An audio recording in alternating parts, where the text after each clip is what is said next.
early mapping of storm surges, and as a result, they came up with new plans for emergency measures in the town. They realized that there's not a lot they can do in terms of physically changing the town, but now that they understand the threat, they have a new emergency measures plan that actually takes into account some impacts that they didn't realize that they were going to be sensitive to. A bigger example is Halifax having undertaken what they call the Climate Smart program. This was a result of Hurricane Juan, because the city was so badly hit by Hurricane Juan, they realized that they were quite vulnerable to climate impacts. So they undertook the Climate Smart program, and more recently they put together a harbor plan that has modeled sea level rise in the harbor, and particularly looked at sensitive and vulnerable infrastructure on the harbor.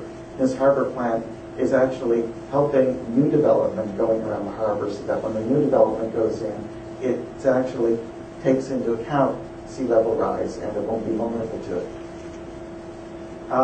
Another example is a small town of Glace, New Brunswick, where they are quite sensitive to sea level rise, and there's a street along the waterfront that routinely floods.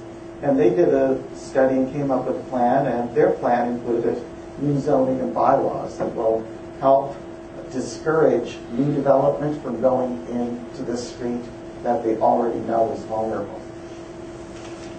And a much broader one, the province of New Brunswick has a coastal zone policy that talks about what kind of activities are inappropriate for being right on waterfront in the context of the threats that are along the coastal zone. So, all that being said, I'm going to throw up a really complicated looking table, but just bear with me. The idea of this table is, of all the things you could try to adapt to climate change, you'd probably be overwhelmed. So one of the first things we try to do is we try to figure out what are the priorities for adaptation. The first column lists different kinds of threats. The first one here, warmer and fewer colder days and nights. The second one is warm spells and heat waves, heavy precipitation, drought, cyclones, high sea level, and each of these items in the second column, we've assessed how certain that is to happen.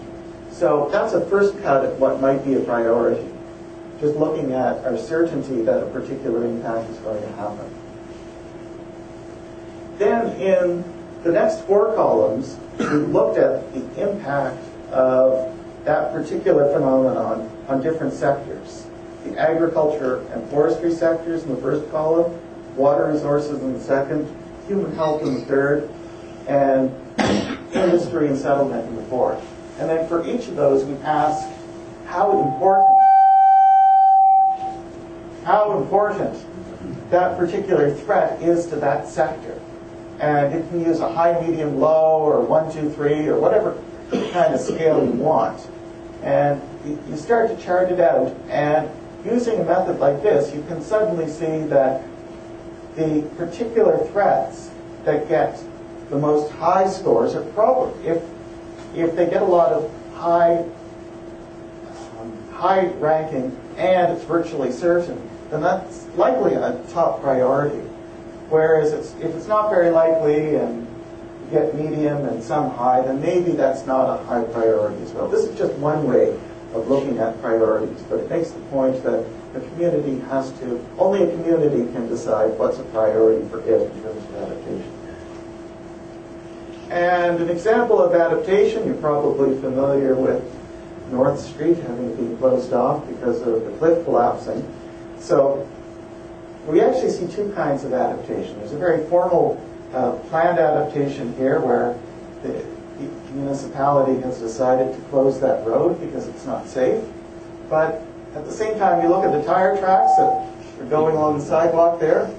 That's what we call autonomous adaptation. A single person decided to adapt to this problem by driving around it. And it might work on a personal level, but on a community-wide level, that's probably not the ideal solution. The homeowner is probably getting tired of all those tracks in the front yard.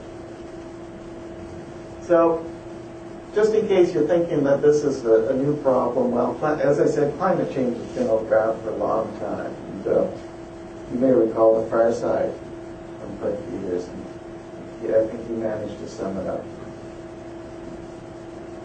Yeah. Now, hopefully, we all don't have brains the size of a walnut. Now, you may think the dinosaurs are extinct, but sometimes we get some kind of backwards people who don't know how to deal with climate change reports. So I think this guy's retired, so maybe it's not as big a threat.